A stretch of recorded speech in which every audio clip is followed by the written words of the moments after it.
परम ज्योतिमा ध्यान लगाई, बनो न योगी महान, बनो न योगी महान। दीप जगाई अंतर मन को, दीप जगाई अंतर मन को, चमको मोती समान, बनो न योगी महान। परम ज्योतिमा ध्यान लगाई, परम ज्योतिमा ध्यान लगाई, बनो न योगी महान, बनो न योगी महान।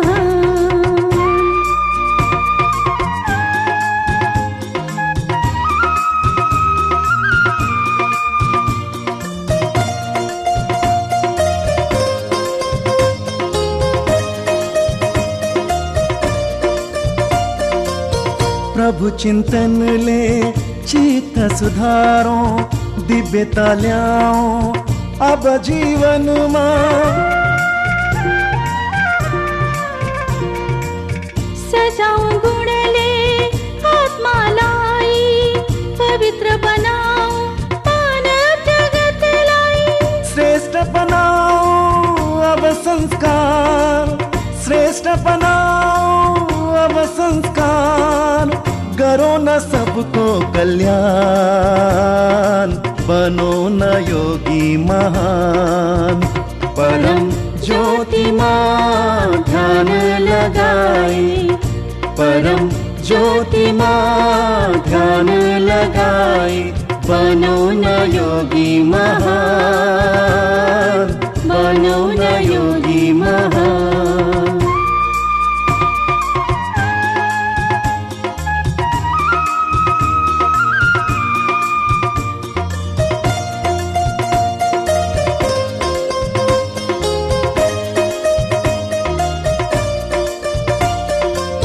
ज्ञान को संदेश अब फैलाओ, महिमा बाबा को सबलाई सुनाओ।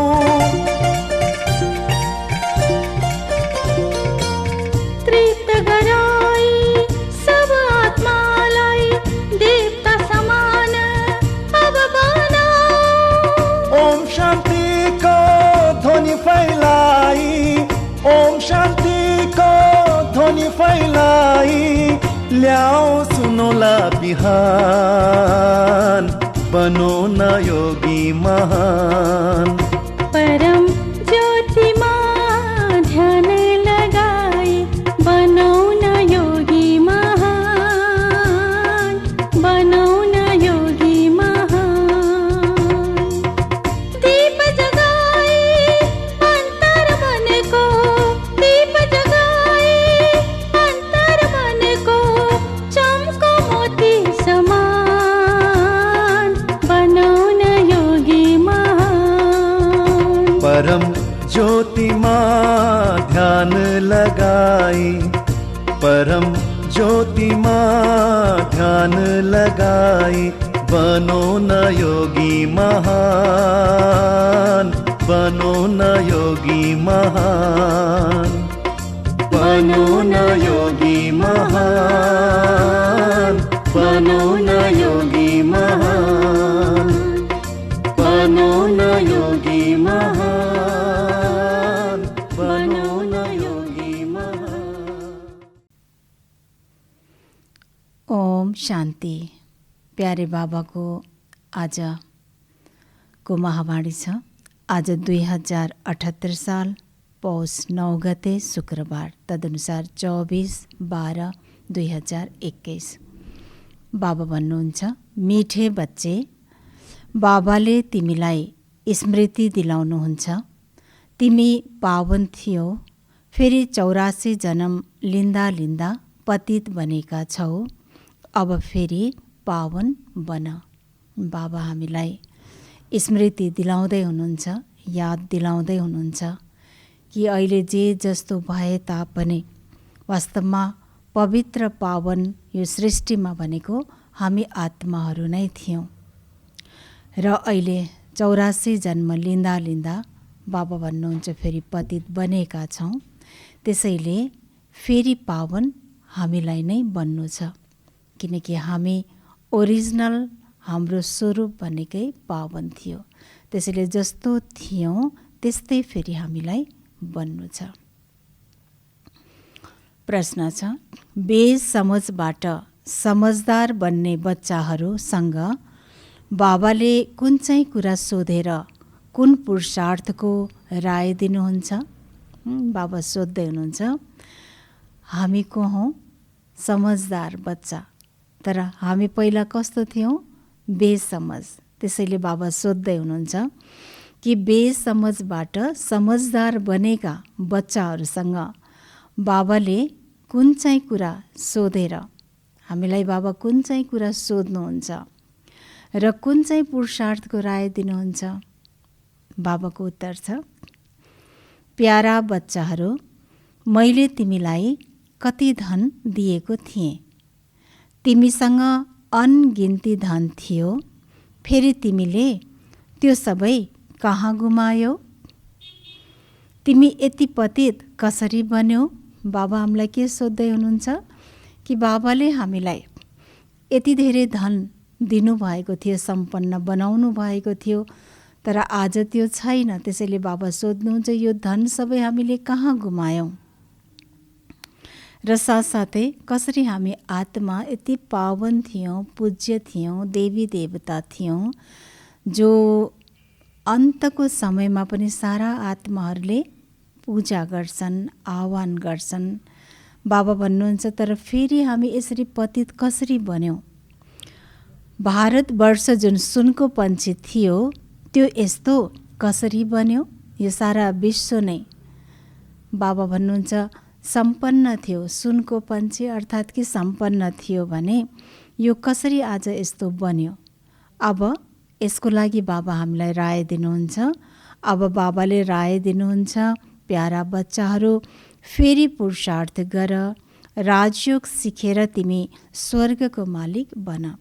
हैन, त्यस्तो थियो भने फेरि त्यस्तो कसरी बन्नेछ? जस्तो हामी थियौँ पहिला सम्पन्न र पावन थियौँ, त्यसको लागि बाबा राय दिनुहुन्छ कि प्यारा बच्चाहरू फेरि पुरुषार्थ गर र साथसाथै राजयोग सिकेर फेरि हामी स्वर्गको मालिक बन्न सक्छौँ। त्यसैले राजयोग त बाबाले हामीलाई सिकाउनु भयो, हामीले पनि राजयोग त सिक्यौँ। अब गर्नुपर्ने के छ? पुरुषार्थ। ओम शान्ति। बच्चाहरूले यहाँ कसलाई याद गर्छौ? कसलाई याद गर्दैछौँ हामी? आफ्नो बेहदको बाबालाई। उहाँ कहाँ हुनुहुन्छ? बाबा आज चेक गर्दै हुनुहुन्छ। बाबालाई त याद गर्छौँ, बाबा सोध्दै हुनुहुन्छ बाबा कहाँ हुनुहुन्छ? उहाँलाई पुकारिन्छ नै पतित पावन। आजकल सन्यासीले पनि भन्छन् पतित पावन सीताराम, अर्थात् हामी पतितहरूलाई पावन बनाउनेवाला आउनुहोस्। यो त बच्चाहरूले सम्झिन्छन्। पावन नयाँ दुनियाँ सतयुगलाई, पतित पुरानो दुनियाँ कलियुगलाई भनिन्छ। अहिले तिमी कहाँ बसेका छौ? बाबा सोध्दै हुनुहुन्छ अहिले हामी कहाँ बसेका छौँ? कलियुगको अन्तमा। त्यसैले पुकार्छन् बाबा आएर हामीलाई पतितबाट पावन बनाउनुहोस्। हामी को हौँ? हामी को हौँ? अहम आत्मा। आत्मालाई नै पावन बनाउनु छ। आत्मा पवित्र बनेपछि शरीर पनि पवित्र मिल्छ। आत्मा पतित छ भने शरीर पनि पतित मिल्छ। यो शरीर पनि माटोको पुतला हो। आत्मा त अविनाशी छ। आत्माले यी अङ्गहरूद्वारा भन्छन्, पुकार्छन्, म धेरै पतित बनेको छु, आएर पावन बनाउनुहोस्। जस्तो सुन हुन्छ त्यस्तै गहना बन्छ। त्यसैले बाबा याद दिलाउँदै हुनुहुन्छ जस्तो आत्मा हुन्छ त्यस्तै शरीर मिल्छ। त्यसैले पावन शरीर बनाउनको लागि बाबा भन्नुहुन्छ आत्मा पनि पावन बन। बाबाले पावन बनाउनुहुन्छ, 5 विकार रूपी रावणले पतित बनाउँछ। पावन सतयुगलाई पतित कलियुगलाई भनिन्छ। अहिले तिमीलाई बाबाले स्मृति दिलाउनु भएको छ, तिमी पावन थियौ। फेरि यसरी 84 जन्म लिएका हौ। अहिले धेरै जन्मको अन्तको पनि अन्तमा छौ। 84 जन्म पूरा भएका छन्। यो त मनुष्य सृष्टि रूपी वृक्ष हो। म यसको बीज रूप हुँ। म जो गॉड फादर, मुक्तिदाता र गाइड पनि हुँ, मलाई नै बोलाउँछन् हे परम पिता परमात्मा। हरेकले आफ्नो लागि भन्छन् मलाई छुटाउनुहोस् अनि पण्डा बनेर शान्तिधाम लिएर जानुहोस्। सन्यासी आदिले पनि भन्छन् थाई शान्ति कसरी मिल्छ? अब शान्तिधाम त हो मूल वतन, जहाँबाट फेरि आत्माहरू पाठ खेल्न आउँछन्। त्यहाँ केवल आत्माहरू रहन्छन्, शरीर होइन। आत्माहरू नाङ्गै अर्थात् बिना शरीर रहन्छन्। त्यो हो शान्तिधाम अथवा निर्विकारी दुनियाँ, जहाँ आत्माहरू रहन्छन्। बच्चाहरूलाई सिँढीमा पनि सम्झाइएको छ। बाबाले हामीलाई सिँढीको चित्रमा सम्झाउनु भएको छ। के सम्झाउनु भएको छ? याद गरौँ, कसरी हामी सिँढीमा तल झर्दै आएका हौँ। 84 जन्म लाग्यो। यो बढीमा 84 जन्म हो। बाबा भन्दै हुनुहुन्छ ओर्लिन पनि बढीभन्दा बढी 84, फेरि चढ्न पनि बढीभन्दा बढी 84, त्योभन्दा बढी जन्म त हुँदैन। फेरि कसैको एक जन्म पनि लिन्छन्। बढीमा 84 जन्मसम्म हुन्छ। आत्माहरू माथिबाट आइ नै रहन्छन्। अहिले बाबाले भन्नुहुन्छ म आएको छु नै पावन बनाउन। बच्चाहरूले चिठी लेख्दा ठेगाना लेख्छन् शिव बाबा केयर अफ ब्रह्मा बाबा। शिव बाबा हुनुहुन्छ आत्माहरूको बाबा र ब्रह्मालाई आदिदेव एडम अर्थात् दादा भनिन्छ। दादामा बाबा आउनु भएको छ, हैन? दादामा बाबा आउनु भएको छ, त्यसैले बाप दादा भनिन्छ। दादा अर्थात् कि आत्माको पिता शिव बाबा र शिव बाबाको पहिलो बच्चा ब्रह्मा बाबा। त्यसैले हाम्रो ब्रह्मा बाबा को हुनुभयो? दाई हुनुभयो। सिन्धीमा दाईलाई दादा भनिन्छ, त्यसैले बाप दादा। अर्कोतिर हामी ब्राह्मण जीवनमा आइसकेपछि यो शरीरको पिता ब्रह्मा बाबा हुनुभयो र ब्रह्मा बाबा बुवा हुनुभयो भने बुवाको पनि बुवा शिव बाबा हजुरबुवा हुनुभयो। त्यताबाट पनि फेरि दादा शिव बाबा। त्यसरी बाबाले नाता सम्झाउनु भएको छ, त्यसैले बाप दादा भनिन्छ। र त्यसैले भनिएको हो दादामा बाबा आउनुहुन्छ भन्नुहुन्छ, तिमीले मलाई बोलाएका हौ हे पतित पावन आउनुहोस्। आत्माले यस शरीरद्वारा बोलाउँछौ। मुख्यतः आत्मा होने यो हो नै दुःखधाम। यहाँ देखेका छौ अचानक बस्दा बस्दै अकालमा मृत्यु पनि हुन्छ। साना बच्चाहरू पनि मर्छन्। सतयुगमा कहिले अकालले मृत्यु हुँदैन। यो कलियुगमा त के छ, अकालले मृत्यु कुनै परिस्थिति आउँछ, प्रकृति प्रकोप हुन्छ, यसले कुनै बच्चा भनेर छोड्दैन। चाहे वृद्ध होस्, युवा होस्, 5 वर्षको बालक होस्, शरीर छोड्छन्। त्यसैले बाबा भन्दै हुनुहुन्छ कि यहाँ अकालले मृत्यु हुन्छ। यहाँ त बस्दा बस्दै मर्छन्, त्यहाँ यस्तो कुनै पनि बिमारी आदि हुँदैन। नाम नै हो स्वर्ग। कति राम्रो नाम छ। नाम भन्दा नै दिल खुसी हुन्छ। सतयुग हेभन प्याराडाइज। क्रिस्चियनले पनि भन्छन् क्राइस्ट भन्दा 3000 वर्ष पहिला प्याराडाइज थियो। यहाँ हिन्दूहरूलाई त यो थाहा पनि छैन, किनकि उनीहरूले धेरै सुख देखेका छन् भने दुःख पनि देखिरहेका छन्। तमो प्रधान बनेका छन्। 84 जन्म पनि उनीहरूको नै हुन्छ। जो देवी देवताका आत्माहरू आधा कल्पपछि अरू धर्ममा आउँछन्। अहिले तिमीले सम्झिन्छौ आधा कल्प देवी देवता थिए, त्यति बेला अरू कुनै धर्म थिएनन्। फेरि त्रेतामा राम राज्य भयो, त्यति बेला पनि इस्लामी बौद्धी थिएनन्। मनुष्य त घोर अन्धकारमा छन् भनिदिन्छन् दुनियाँको आयु लाखौँ वर्ष हो। त्यसैले मनुष्यले सम्झन्छन् कलियुग त अहिले सानो बच्चा छ। तिमीले अहिले सम्झन्छौ कलियुगको आयु पुरा भयो, फेरि सतयुग आउँछ। दुनियाँले सम्झिन्छन् कलियुग बच्चा छ। हामी के सम्झिन्छौँ? कलियुग मात्रै बचेको छ। बाबा भन्नुहुन्छ त्यसैले तिमी आएका छौ बाबाबाट स्वर्गको वर्षा लिन। हैन, कलियुग मात्रै बचेको छ, धेरै समय नै छैन। त्यसैले आउनेवाला सतयुग, त्यसपछि पनि यति श्रेष्ठ दुनियाँ आउनेवाला छ। त्यसैले त्यसको लागि हामीले के गरेका छौँ? अहिले बाबासँग वर्षा लिन आएका छौँ। तिमीहरू सबै स्वर्गवासी थियो, बाबा आउनुहुन्छ नै स्वर्गको स्थापना गर्न। बाँकी सबै शान्तिधाम घर जान्छन्, फेरि यहाँ आएर पाठधारी बन्छन्। शरीर बिना त आत्माले बोल्न सक्दैन। त्यहाँ शरीर नहुने भएकाले आत्मा शान्त रहन्छन्। कहाँ शान्त रहन्छन् आत्मा? परमधाममा। त्यसलाई मूल वतन शान्तिधाम भनिन्छ। यी कुरा शास्त्रमा छैनन्। शास्त्र त मनुष्यहरूले बनाएका हुन्। सतयुगमा यो हुँदैन, भक्ति नै गर्दैनन्। त्यसैले शास्त्रको पनि आवश्यकता रहँदैन। देवताहरूले भक्ति गर्दैनन्, पछि फेरि देवताहरूको भक्ति मनुष्यहरूले गर्छन्।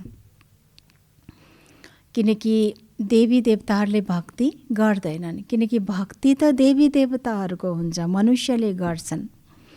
त्यसैले बाबा भन्नुहुन्छ त्यो हो नै देवताहरूको दुनियाँ, यो हो मनुष्यको दुनियाँ। त्यसैले मनुष्यहरूले देवी देवताको भक्ति गर्ने भएकोले अहिलेका मनुष्यहरूले के गर्छन्? देवी देवताको भक्ति गर्छन्।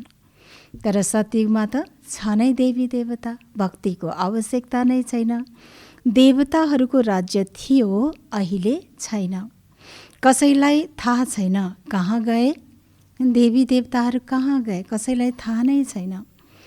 यी लक्ष्मी नारायणको राजै थियो। यो ज्ञान अहिले तिमीलाई मिल्छ, अरू कुनै मनुष्यमा यो ज्ञान हुँदैन। बाबा नै आएर मनुष्यलाई यो ज्ञान दिनुहुन्छ, जसबाट मनुष्य देवता बन्छन्। तिमी यहाँ आउँछौ नै मनुष्यबाट देवता बन्न। देवताहरूले कहिले अशुद्ध खानपान गर्दैनन्, बिडी आदि पिउँदैनन्। उनीहरू हुन् देवता। यहाँ छन् सबै। को हुन् यहाँ सबै? मनुष्य। ती पावन, यी पतित। बाबा बसेर आत्मासँग कुरा गर्नुहुन्छ, आत्माले नै अङ्गद्वारा सुन्छ। त्यसैले बाबा कसलाई सुनाउँदै हुनुहुन्छ? आत्माहरूलाई। त्यसैले बाबाले अस्ति पनि के भन्नुभएको थियो मुरलीमा, कि मुरली सुन्दाखेरि कसरी सुन्ने? म आत्मा निधारको बीच भ्रिकुटीमा बसेर सुन्दैछु, तर म आत्माको हो। बाबाले के ज्ञान दिँदै हुनुहुन्छ? बाबाले भन्नुभएको थियो गीताको ज्ञान दिँदैछु। त्यसैले हामीले के सम्झेर सुन्नु छ? कि हे अर्जुन, म नै हो। म ज्ञान आर्जन गर्नेवाला आत्मा, म अर्जुनले ज्ञान सुन्दैछौँ, गीताको ज्ञान सुन्दैछौँ।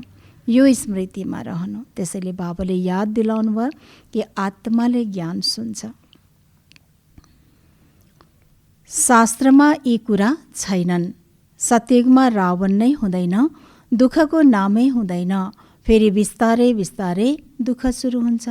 त्यसपछि फेरि तिमीसँग अथाह धन हुन्छ। भक्ति मार्गमा तिमीले मन्दिर बनाउँछौ। सबैभन्दा पहिला हुन्छ सोमनाथको मन्दिर। तिमीसँग धेरै हिरा जवाहरात थिए, त्यसको कुनै मूल्य गर्न सकिँदैन। मुख्य हो सोमनाथको मन्दिर। तर राजाहरू सबैले त आफ्ना मन्दिर बनाउँछन्, किनकि उनीहरूले पूजा गर्नुपर्ने हुन्छ। पहिला पूजा शिवको हुन्छ। सोमनाथ पनि शिवलाई भनिन्छ। सोमनाथ अर्थात् सोमरस पिलाउनेवाला। ज्ञान अमृत हुने आत्मा बसेर सम्झाउनुहुन्छ। बाबालाई नै सत्य भनिन्छ। बाबा भन्नुहुन्छ, म नै आएर दुनियाँलाई सचखण्ड बनाउँछु। अमृत पिएर सचखण्डमा हामी जान्छौँ र अमृत पिलाउनेवाला एक शिव बाबा नै हुन्छ, जो यो ज्ञान नै के हो? अमृत हो। बाबा भन्नुहुन्छ, तिमीहरू सबै कसरी देवता बन्न सक्छौ? कसरी बन्छौँ हामी देवता? त्यो पनि तिमीलाई सिकाउँछु। शिव बाबाले ब्रह्माद्वारा कार्य गराउनुहुन्छ। ब्रह्मा भएका छन् काला, किनकि यो उनको धेरै जन्मको अन्त्यको जन्म हुने। फेरि गोरो बन्छन्। कृष्णको चित्र पनि गोरो र कालो छ नि।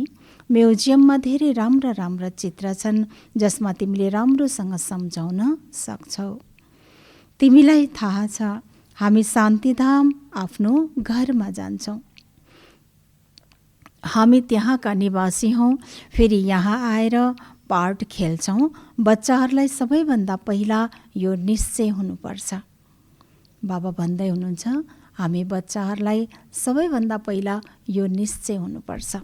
कुन चाहिँ निश्चय हुनुपर्छ? बाबा भन्नुहुन्छ, यहाँ कुनै साधु सन्त आदिले पढाउनुहुन्न। यो निश्चय छ। हामी सबैलाई यो निश्चय छ, होइन? सबैजनालाई यो निश्चय भएको कारणले नै के गर्दै हुनुहुन्छ? बाबाको मुरली बडो प्यारले सुन्दै हुनुहुन्छ। बाबा भन्दै हुनुहुन्छ, कुनै साधु सन्तले पढाउनुहुन्न। कसले पढाउँदै हुनुहुन्छ? हामीलाई कुन चाहिँ निश्चय छ? स्वयं भगवानले पढाउनुहुन्छ। स्वयं भगवानले हामी अर्जुनहरूलाई गीताको ज्ञान दिइराख्नु भएछ। बाबा भन्नुहुन्छ, यी त सिन्धका निवासी थिए, तर यसमा जसले प्रवेश गरेर बोल्नुहुन्छ उहाँ को हुनुहुन्छ? ज्ञानको सागर हुनुहुन्छ। उहाँलाई कसैले जानेका छैनन्। भन्छन् पनि, हे परम पिता, तर उहाँको नाम, रूप, देश, काल के हो? पुकार्न त पुकार्छन्, यो कसैले जान्दैनन्।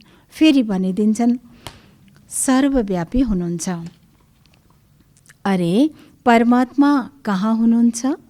भन्छन्, उहाँ त घटघटवासी हुनुहुन्छन् सबैभित्र। अब हरेकको घटघटमा त हरेकको आत्मा बसेको छ। परमात्मा बाबालाई त बोलाउँछन्, बाबा आएर हामी पतितहरूलाई पावन बनाउनुहोस् भनिन्छ। परमात्मा कहाँ हुनुहुन्छ भन्दा सबैको हृदयभित्र, होइन? घटघटवासी भनेर भन्छ। बाबा भन्नुहुन्छ, सबैको भित्र त के छ? सबैको भित्र त आत्मा छ, परमात्मा हुनुहुन्न। यदि परमात्मा भइदिएको भए सबै मनुष्यको भित्र परमात्मा बसेर के मनुष्यद्वारा कुकर्म गर्न लगाउनुहुन्छ? त्यसैले बाबा भन्दै हुनुहुन्छ कि एकातिर फेरि सबैको भित्र नै हुनुहुन्छ भने, आफ्नै भित्र पनि परमात्मा भगवान हुनुहुन्छ भने, फेरि हे भगवान, हे परमात्मा पिता आउनुहोस्, पावन बनाउनुहोस् भनेर फेरि पुकार गर्नुपर्ने आवश्यकता नै थिएन। फेरि अर्कोतिर पुकार पनि गर्छन्। त्यसैले बाबा भन्नुहुन्छ, तिमीले मलाई बोलाउँछौ यो धन्दा, यो सेवा गराउनको लागि। कुन चाहिँ सेवा धन्दा गराउनको लागि? पावन बनाउने सेवा धन्दा गराउनको लागि। हामी फोहोरीलाई आएर शुद्ध बनाउनुहोस्। पतित दुनियाँमा मलाई निमन्त्रण दिन्छौँ। बाबाले त पावन दुनियाँ देख्नुहुन्न। बाबा भन्दै हुनुहुन्छ, बाबालाई हामीले बोलाउँछौँ पतित दुनियाँमा। बाबा भन्नुहुन्छ, म पावन दुनियाँको त उपभोग गर्न पाउँदिनँ, किनकि म पावन दुनियाँमा त आउँदिनँ। पतित दुनियाँमा नै तिम्रो सेवा गर्न आउनु भएको छ। अब यो रावण राज्य विनाश हुन्छ। बाँकी तिमीले जुन यो राजयोग सिक्छौ, यसबाट तिमी त्यहाँ गएर राजाहरूको राजा बन्छौ। राजाहरूको राजा अर्थात् पहिला त हामी राजयोगबाट कर्म इन्द्रियको राजा बन्छौँ, हामी आत्मा। फेरि सतयुगमा हामी राजा बन्छौँ। मैले तिमीलाई अनगिन्ती पटक त्यस्तो बनाएको छु। सबैभन्दा पहिला ब्राह्मण कुल प्रजापिता ब्रह्माको पनि गायन गरिन्छ नि, जसलाई एडम आदिदेव भनिन्छ। यो कसैलाई थाहा छैन। धेरै छन् जो आएर सुनेर फेरि मायाको अधीन हुन्छन्, हैन। यो पनि बाबा भन्नुहुन्छ कति दुःखको कुरा छ। भगवानको बने, ज्ञान सुने, फेरि अरूलाई पनि सुनाए, तर आफै फेरि छोडेर गए। त्यसैले बाबा भन्नुहुन्छ पुण्य आत्मा बन्दा बन्दै फेरि के भन्छन्, पाप आत्मा बन्छन्। माया धेरै शक्तिशाली छ, सबैलाई पाप आत्मा बनाइदिन्छ।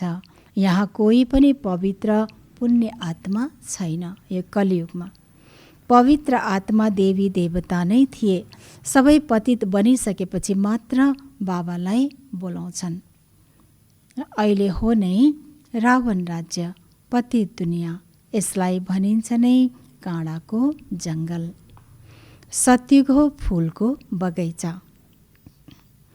मुगल गार्डनमा कति फर्स्ट क्लास राम्रा राम्रा फुल हुन्छन्।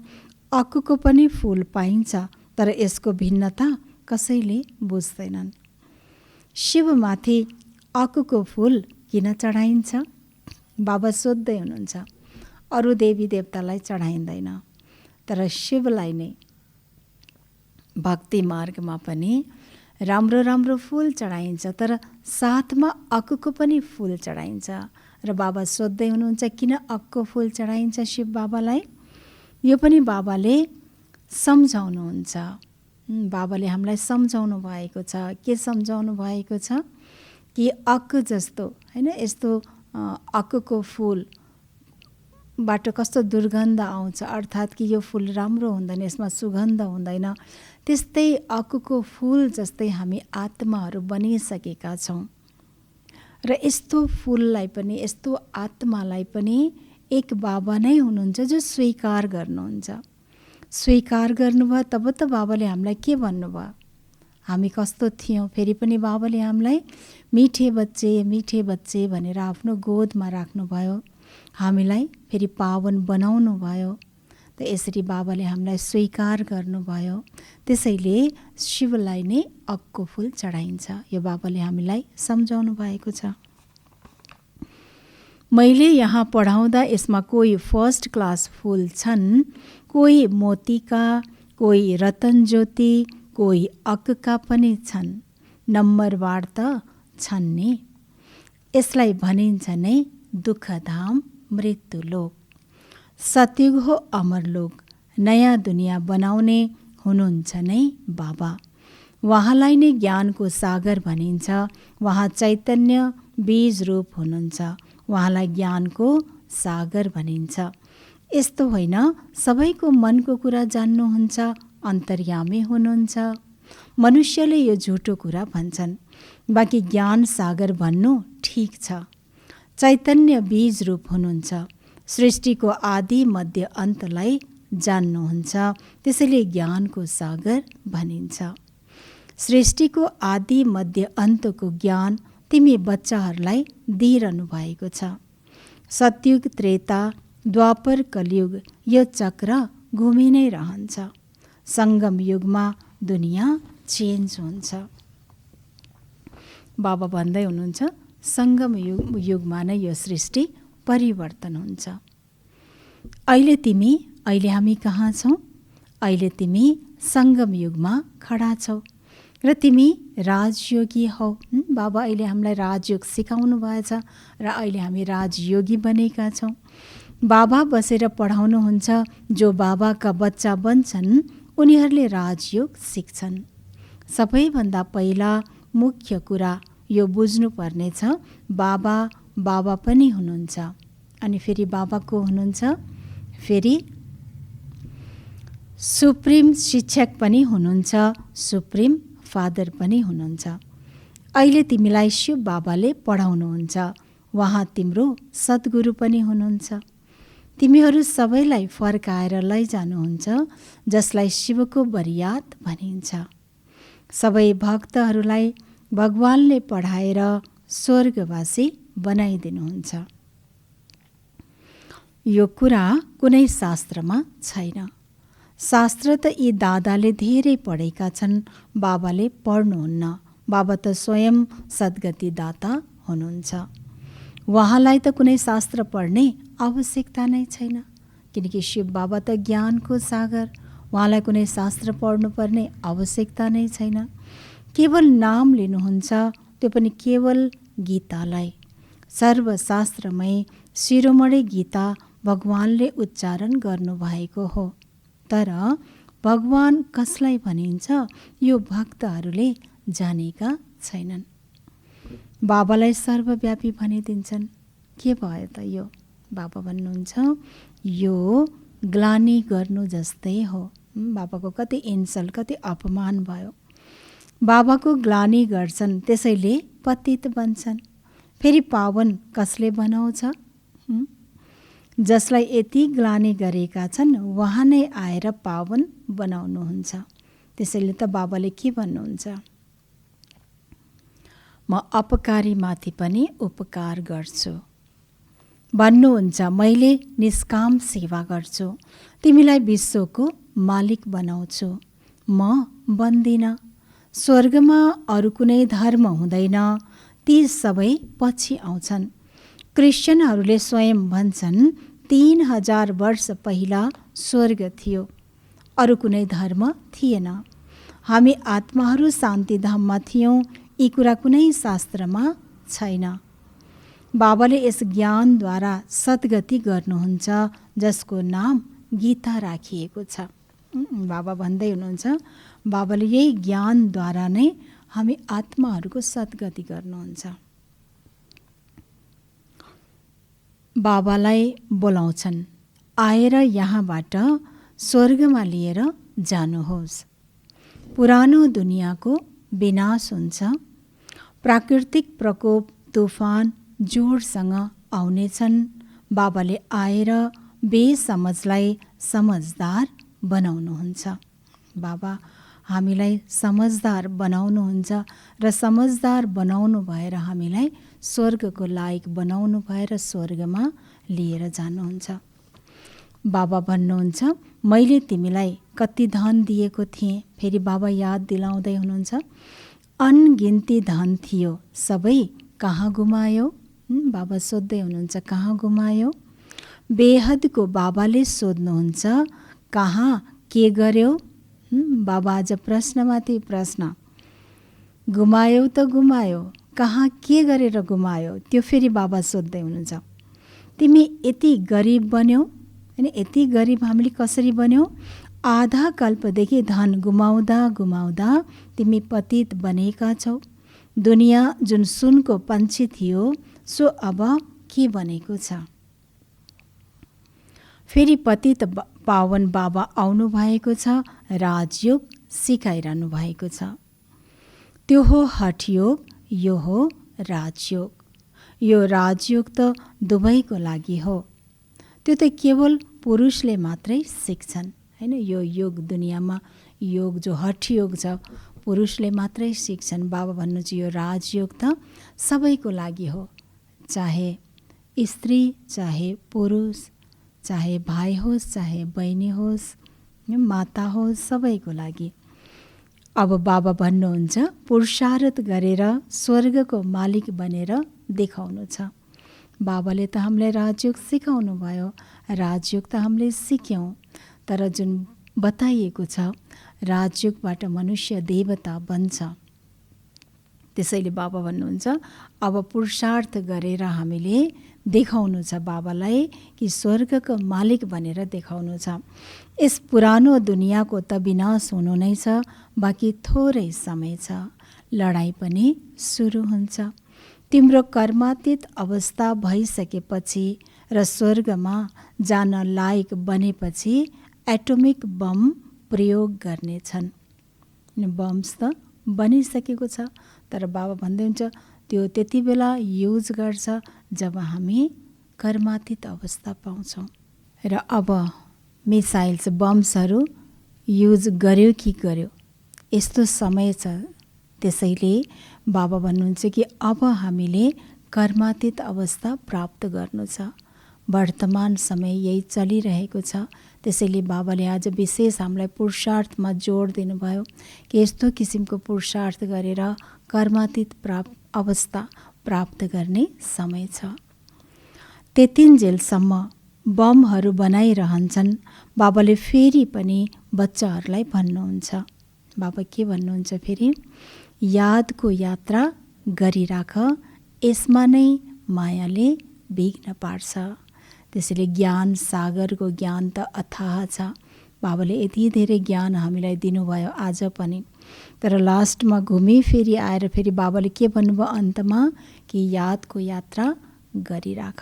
किनकि हाम्रो पुरुषार्थ भनेकै याद हो। हामी बन्ने भनेकै यादको यात्राबाट हो।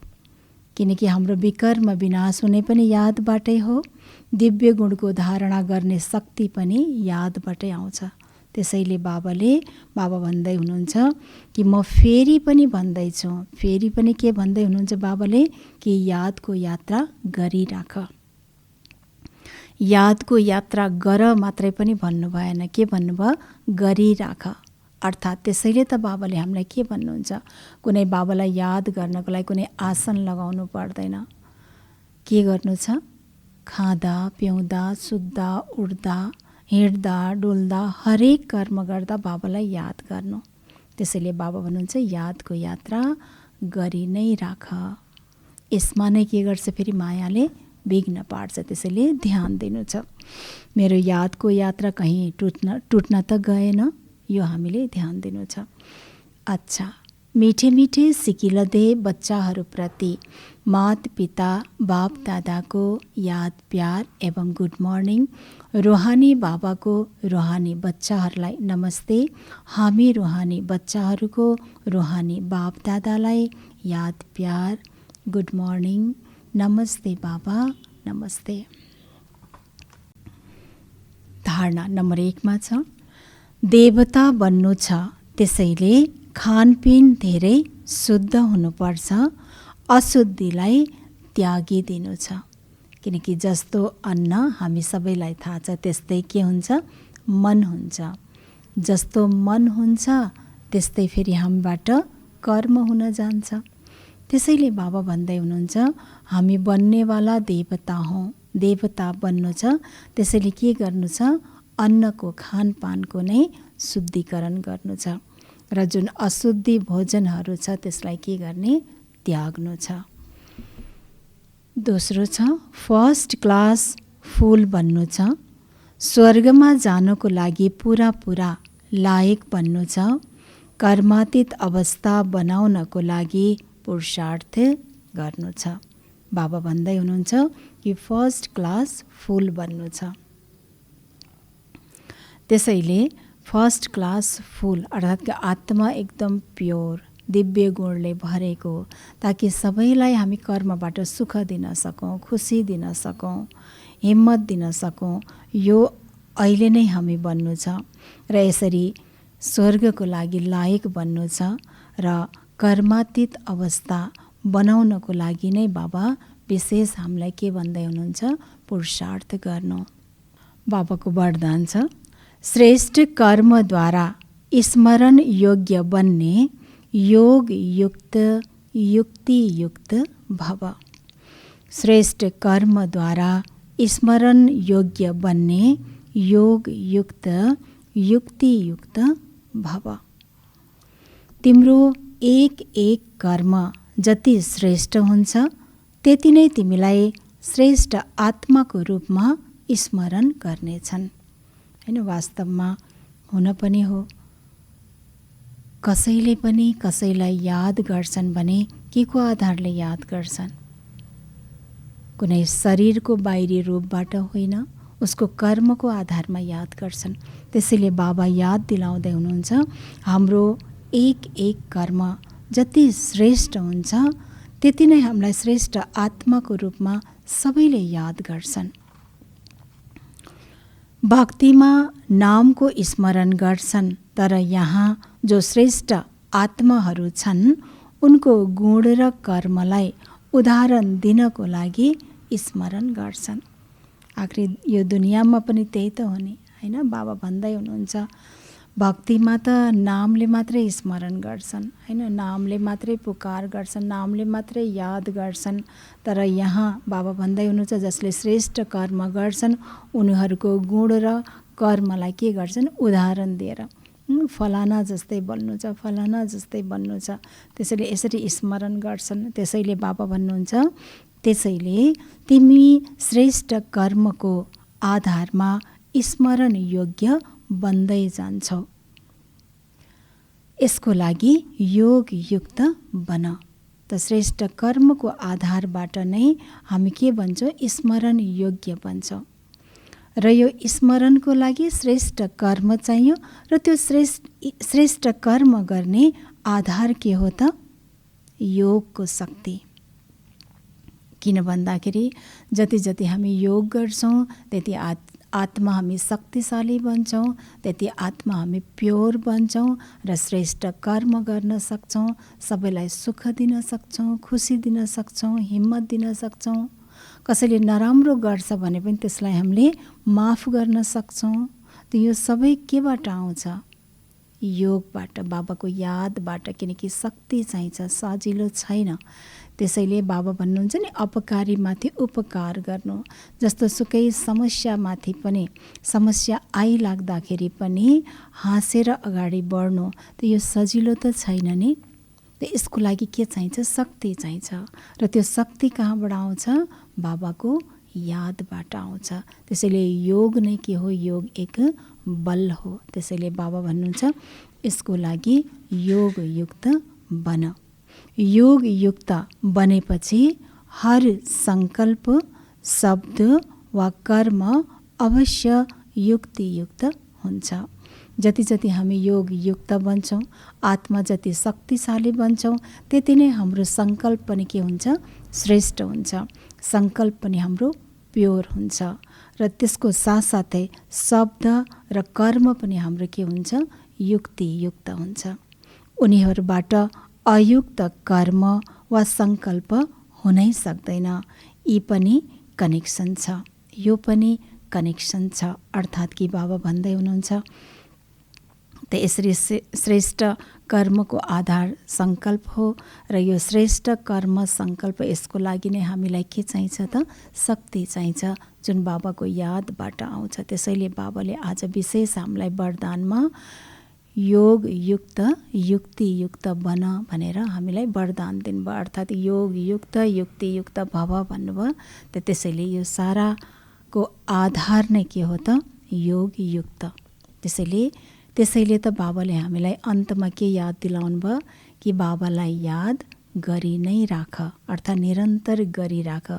भले कर्म व्यवहारमा आऊ तर याद बिर्सिनु छैन। त्यसैले योग युक्त बन्नु छ। स्लोगन छ निमित्त र निर्माण चित्त यही सच्चा सेवाधारीको लक्षण हो। निमित्त र निर्माण चित्त यही सच्चा सेवाधारीको लक्षण हो।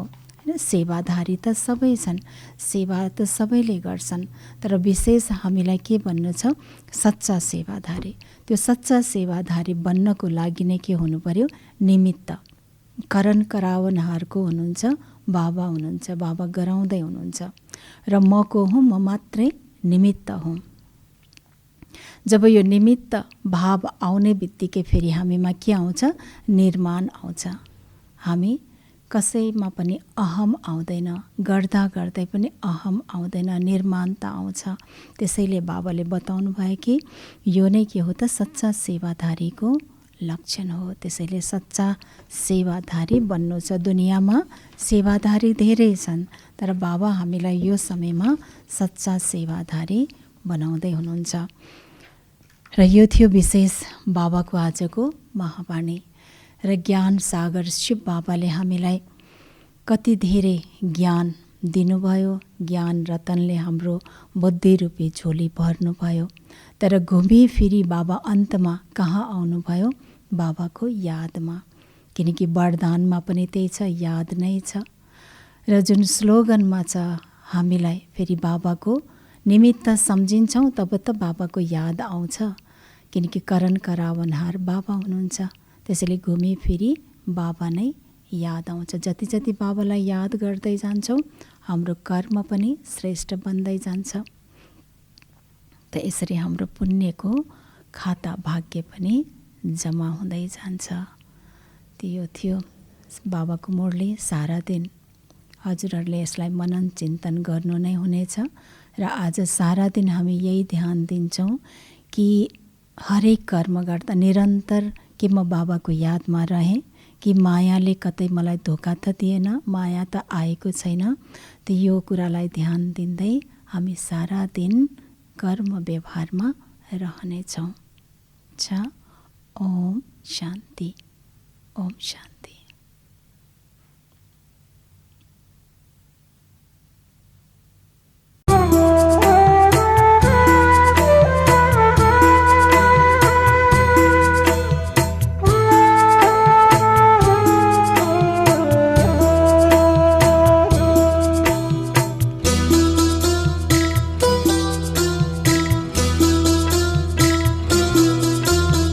योगी को महिमा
यो